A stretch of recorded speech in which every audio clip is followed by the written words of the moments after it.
Hey guys, it's Janice with paulsdreamenjoy.blogspot.com, and I am working on making some cookout invitations, and I wanted to show you my progress. I'm not finished yet, but I wanted to go ahead and show you a couple of things, and then I'll be back and show you the finished project. We're going to use Elegant Edges and Block Party. Block Party is a light cartridge, so you know that at the most there's only 4 layers, and some of them are only 2. We're going to use some papers from Hobby Lobby, and it's the Farm Fresh stack, and it's one of those stacks that I love, so therefore I hate to use the paper, which is completely stupid because why have the paper if you're not going to use it. So I did a challenge yesterday that said to use some of your hoarded supplies, and I used it yesterday, and I thought, you know, I'm going to use it again today, and I'm just going to keep using it because I just love this paper.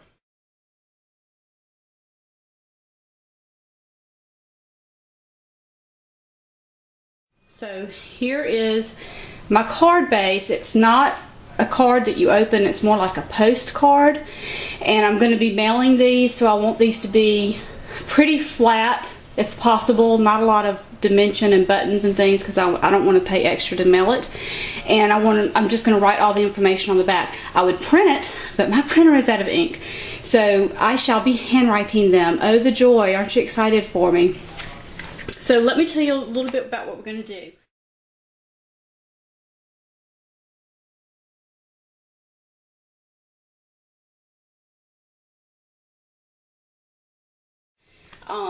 We're going to, like I said, use Block Party, and here is the leaflet. Oh, sorry. Here's the leaflet that comes with it, and there's all kinds of images I could choose from, and I like several, but I decided to go with the hamburger. So I cut this hamburger. Let me look over here at my notes and see how big I cut it. I cut it 2.5 inches. So that burger is cut at 2.5 inches. And then I used the Elegant Edges for my matting. And I chose to use the Leaves mat. It's on page 29. And I cut it at 4 1/4. And this is the shadow layer. And then I put a white layer on top. I assembled my hamburger. I also cut out barbecue from the Block Party. It's down here, and it's only 2 layers if you decide to use the shadow feature, which I did. So that was really easy. I cut that at 1 inch. So here is all that put together. It's my hamburger, my barbecue, and then my Elegant Edges mat. And then the stamp that says thanks so much, that's from Cards TV. That's Mary's Cards TV. Now I'm going to show you my very loved and very used stamps. Please try not to scream in horror because they are stained. But this is the one we're going to use. Thanks so much. So that's the one I used on there. And then I wanted to put it on this card. And I was trying to decide what can I add to it so it's not so plain, although this would have been fine. I considered mailing them like this. Then I thought I'm going to do one of the things that Mary taught me a couple years ago. I'll leave a link to her post. She did some invitations where she did a faux bow. So it looks like a bow, but it's not. It's a little bit flatter, so it's not so bulky for mailing. And all you do, you can get your crocodile and put 2 holes at the top, kind of close together. Now, if you have a ribbon punch, let me see if I can grab mine in this drawer without knocking the camera over. I got this one at Hobby Lobby. It was pretty cheap.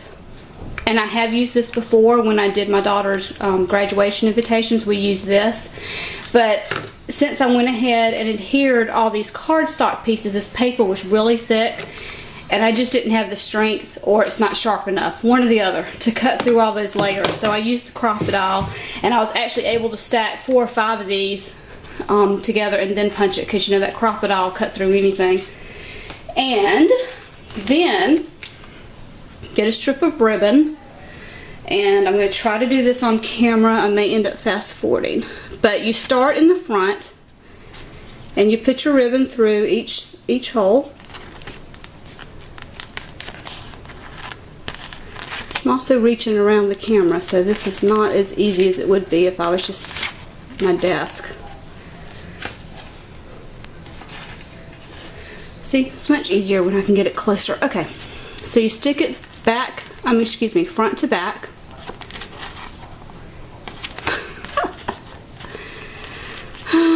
La-di-da-di-da, any day now. Okay, so you do it like that, and then you flip it over, and now you're going to go back and flip it and push it back to front. Let's see if I can get this done any easier.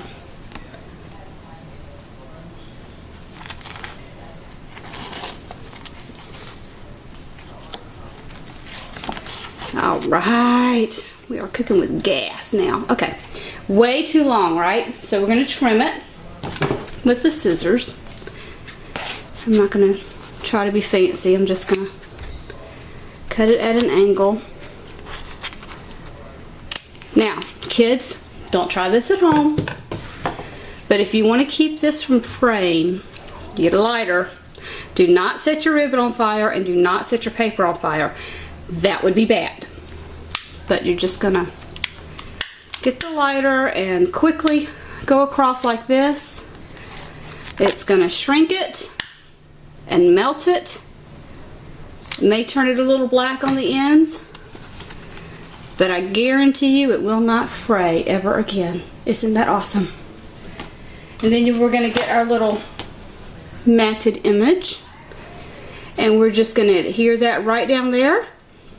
And there you go. That's our invitation. I can write all the information on the back, stick it in the mail, push this down, and hopefully it'll only be one stamp without the 20 cents extra.